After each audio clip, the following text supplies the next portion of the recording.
I'm Chelsea, here with Wednesday 13. So it's your first official U.S. tour since getting back from Europe. And out of all the places you could have picked for your first show, why did you guys choose Sacramento? Why are we lucky enough to have you here? Because we love this place, so we had to play here first. But no, it was the only place that was available after the. What really happened with this whole these spring of shows is we weren't even planning to do these shows. We did the Revolver Awards last night in Hollywood, and we were just all going to go to the show. We thought, well, if we could do a show around it, that'd be cool because everyone flies to different places. And then it became to doing one show, to doing 4 shows, and so here we are. So Sacramento was our first stop, and it's a cool venue. I've never seen this place before. It's pretty nice. It's pretty brand new. Rob Zombie actually was the first guy. Yeah, that's what I heard. So he told us it was cool. So all right, we'll play it. So that's basically the reason. That's only 4 days. Yeah, we Sacramento, then we get back to Pomona, then we go to Tucson, and then we play Hollywood on Easter for the Lord. And so, do you have any funny stories about the European tour? Well, we just came back from Australia and Japan was our last tour. So nice. Yeah, well, Europe was right before that. We had a week off. We did all of Europe and the UK, and then we had a week off, and then we went straight to Australia, and then we went to Japan, and right in the middle of that fucking. So we got to play one show in Tokyo, and the next day that earthquake came and just destroyed everything. And we had to stay there for 48 hours. The scariest 2 days of my life. I mean, it was like you did not know if you were going to die, and all thing you could do was go the only way out. So, so that's not really a funny story, no, but that's a real story. That's an interesting story for sure. And we're all like we just all got together yesterday for the first time since all that happened, and kind of talked about it, reflected on it after a month gone by, and it's like everybody has had like some kind of post-traumatic thing from it. Like when I feel like these trains coming by and stuff shaking, I get in a panic and I think it's an earthquake again. When I'm in my elevator in my apartment, if it shakes, it fucks with me. So it's like that was a life-changing thing for all of us. So it's just sad, all those people. It's like, that's my favorite place to tour, and just all that happened. It was just really, really unfortunate. And I did some charity things for it, put up some prints and stuff online. I think I have one on eBay right now that I'm contributing money to the disaster and stuff there. So yeah, that was a very unexpected but crazy thing that I'll never ever forget. Wish I could, but. So on a happier note, yeah. What obviously I know what Murderdolls sound like, but my audience maybe might not since I'm a newspaper. Yes. So how would you describe Murderdolls to somebody who's never heard you guys before? I mean, I really have a hard time explaining what we do.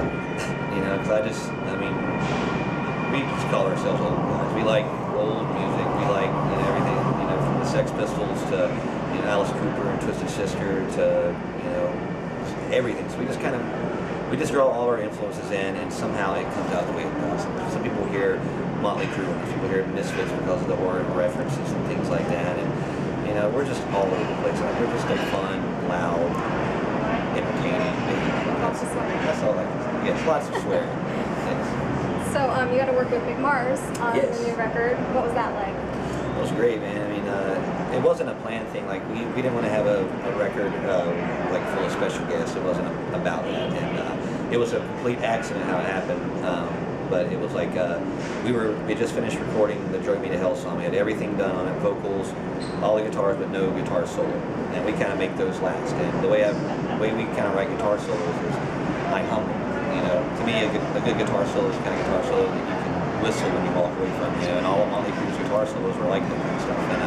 And so we're sitting there talking. I'm like, what kind of solo should we do for this? I was like, I'm really hearing like a Big Mars kind of vibe on this. And our tour manager, Mad Manager, he goes, why don't you call him up? He lives down the street. And I'm like, well, why don't you call him? He goes, well, if I get him on your record, you're going to be a pack of cigarettes. So he walks outside, smokes a cigarette, comes back, and goes, Mars will be here on Saturday. You have me a pack of cigarettes. So Big Mars came on Saturday. He walked in. He was kind of nervous. We were nervous. And I think we just started telling some bad jokes and broke the ice, and then we went in the studio. We were just kind of like in the same band for a few hours. It wasn't like, oh, this is Big Mars. A couple times it was kind of like, oh shit, that's Big Mars. Is that how you felt when you did Halloween with Zombie and Cooper? Well. Or are they like best friends? Well, well, they're my friends now. Like that would have been just like brand new, and I didn't know those guys. But you know, I've toured with Alice. Alice is a good friend of mine. I've known her since 2005 now, and you know, and last night me and Joey got to introduce the original Alice Cooper band, which is my favorite band of all time. It was her first show in 42 years in Los Angeles, and so we go up and introduce that band. It was unbelievable. Just for me, I was like, wow, this is cool. And but being on that kind of tour with those guys, it's just weird. It's just like, wow, this is kind of a crazy tour with Alice Cooper, Rob Zombie, you guys. And it's like, backstage, we're just all like a big family. We're all friends. We're all hanging out, eating food. Hey, can I borrow your iPod for a while? That was a really fun tour. Hopefully, we can do that again. Maybe this year we'll do a Halloween tour or something. That would be awesome. We went to that one and it blew our mind. Yeah, it was cool. It was cool to see the age. It was like, you know, Murderdolls, and then the Zombie, and then the Cooper fans. So it was like a big mix of everybody. And I think everyone, and they got it, you know, and it made sense. Some people didn't like it, some people didn't like us. Oh well, it was a great opportunity for us, and that was a really memorable tour. I'll never forget that. So. It was a good show. So, fun question: what do you do to unwind? You know, this is when I came home from this last Japanese tour.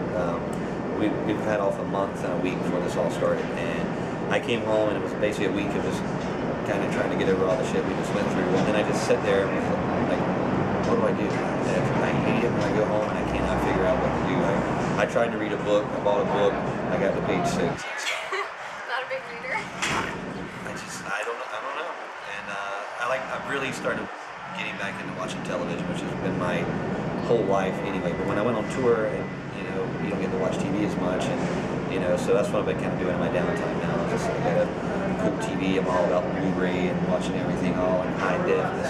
Oh, that looks so cool. I just sit in front of my TV, and so yeah, that's kind of what I do. I just watch movies and just chill out. I'm a big person going out, doing things like that. I kind of like to stay in. So, out of all the horror movie characters that you've ever encountered, through your whole life, if you could pick one to be your roommate, who would you pick and why? Beetlejuice.